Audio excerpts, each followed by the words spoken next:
ফুয়াদ ভাই, আপনাদের তৃণমূলের বিষয়ে একটু আসি।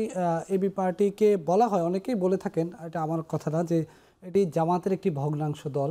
তো সেই জায়গা থেকে আমরা গত কয়েকদিন ধরে বিভিন্ন ধরনের সংবাদ দেখছি যে এবি পার্টির তৃণমূলের অনেকেই আবারও জামাতে ফিরে যাচ্ছেন। আজকে একটি সংবাদ দেখলাম যে এবি পার্টির বিগত কমিটির যিনি প্রধান ছিলেন, আহ্বায়ক ছিলেন সুলাইমান চৌধুরী, তিনিও জামাতে যাচ্ছেন। এবি পার্টি কি থাকবে নাকি জামাতের দিকে আস্তে আস্তে বিলীন হয়ে যাবে? জামাতের যে রাজনীতির যে বিভিন্ন জরিপে জামাতের যে উত্থান দেখানো হচ্ছে, এটি কি সেই কারণ কিনা? এবি পার্টিতে প্রতিদিন যে শত শত মানুষ জয়েন করতেছে সেটা তো আবার খবর না। আপনি গণমাধ্যম কর্মী, আপনি জানেন যে যে কোনো নেগেটিভ খবর হচ্ছে আপনাদের জন্য খবর। আমাদের এখানে যে প্রতিদিন লোক জয়েন করছে সেটা আবার খবর হচ্ছে না। এইটা আমার মনে হয় যে দল বড় হওয়ার টেন্ডেন্সি দেখতে পাচ্ছি আর কি।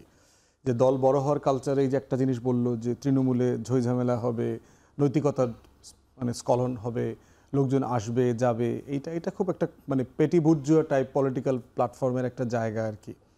তৃণমূলের সংকটের জায়গাটা দেখতে হলে মোটা দাগে বাংলাদেশের রাজনৈতিক দলের যে ধরন, সেই ধরনে দেখেন মোটা দাগে 3 ধরনের পলিটিক্স আছে বাংলাদেশে।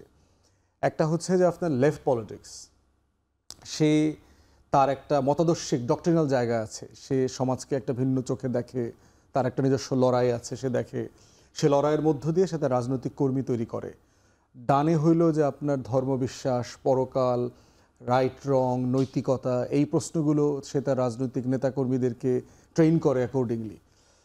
মাঝখানে মোটা দাগে হলো পেটি বুর্জুয়া দলগুলো আছে, বিএনপি, আওয়ামী লীগ, জাতীয় পার্টি, এনসিপি, এই ফর্মের আর কি। পেটি বুর্জুয়া রাজনৈতিক দলের কিছু কমন ক্যারেক্টারিস্টিক্স আছে বাংলাদেশে। সেখানে হচ্ছে যে আপনার এই ক্লায়েন্ট প্যাট্রন পলিটিক্স যেটাকে বলি আর কি, যে বখরাবাজির রাজনীতি, যে আমি কি দেব আর তুমি কি পাবা। এনসিপি কেও বলছেন পেটি বুর্জুয়া রাজনীতি করেন? এটা ওই ফ্রেমে আর কি মোটা দাগে। এটা মানে কোনো ব্যক্তি দলের না, আমি অ্যানালিসিস করার চেষ্টা করছি আর কি। যে সেই জায়গাতে যদি দেখেন তাহলে এইটা পুরো তৃণমূল পর্যন্ত রাজনৈতিক দলগুলোকে এফেক্ট করে।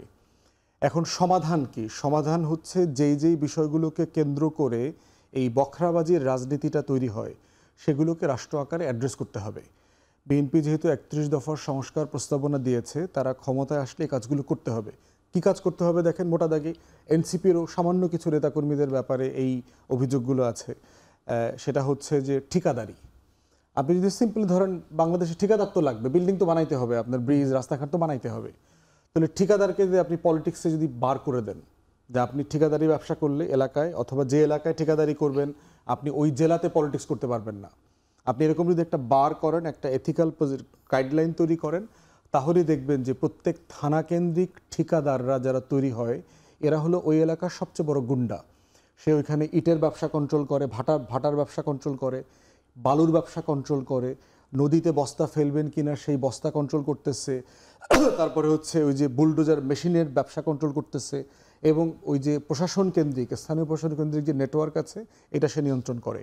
এবং এটা কখন কে নিয়ন্ত্রণ করবে? এটা হচ্ছে যে সবচেয়ে বড় দল ক্ষমতায় অথবা ক্ষমতার কাছাকাছি যারা আছেন তারা এটা ডিল করেন আর কি। এখন যদি আপনি সিটি কর্পোরেশনে এই বখরাবাজির সবচেয়ে বড় জায়গা হচ্ছে ময়লার ব্যবসা, ডিশের ব্যবসা, ইন্টারনেটের ব্যবসা। এখন এটাকে যদি আপনি প্রফেশনাল জায়গা থেকে অ্যাড্রেস করেন, ডিল করেন, যে আপনার মোবাইলের সিমের ব্যবসা এই দেশে কর্পোরেট হয়ে গেছে, টেলিকমিউনিকেশনের ইন্ডাস্ট্রি কর্পোরেট হয়ে গেছে, কিন্তু আপনার লোকাল মহল্লায় ডিশের তার যে লাগাবে, ইন্টারনেটের তারটা যে লাগায় দিয়ে যাবে, সেই ব্যবসাটা কর্পোরেট না, এটা মহল্লায় মহল্লায় ভাগ করে দেওয়া আছে। তাহলে বখরাবাজির এই জায়গাটা, বাস্তবতাটা মাথায় রাখতে হবে যে আমরা কি পরিমাণ আর্থসামাজিক একটা বাস্তবতায় বাস করি। প্রতি বছর 20, 25, 30 লক্ষ গ্র্যাজুয়েট বের হয়, 3-4 কোটি মানে বেকার আছেন যারা তাদের রাইট জবটা পাচ্ছেন না, আন্ডার এমপ্লয়েড। সেখানে পলিটিক্যাল পার্টি একটা কর্মসংস্থানের সোর্স হয়ে গেছে।